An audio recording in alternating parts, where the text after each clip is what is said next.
এক জায়গায় থাকতে চাই, কোনো হানাহানি গণ্ডগোল যেন আমরা না করি, এটি আমার অনুরোধ। আমি এই কথাই পড়ে আর কথা শেষ করছি। ধন্যবাদ সুকুমার ভাইকে তার মূল্যবান মতামত দেওয়ার জন্য। এবার কোপারেটি আর কেউ আছেন কিছু বলবেন হিন্দু সম্প্রদায়ের মধ্যে? সেজন কিছু বলবা?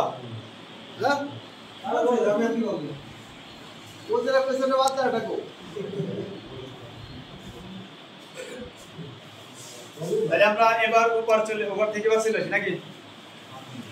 আচ্ছা, এইবার আমরা মিজান মোল্লা বলো কিছু। আরে কি কয়, কত কিছু বলার আছে? ওই কথা আইব ওখানে দাঁড়াই বল।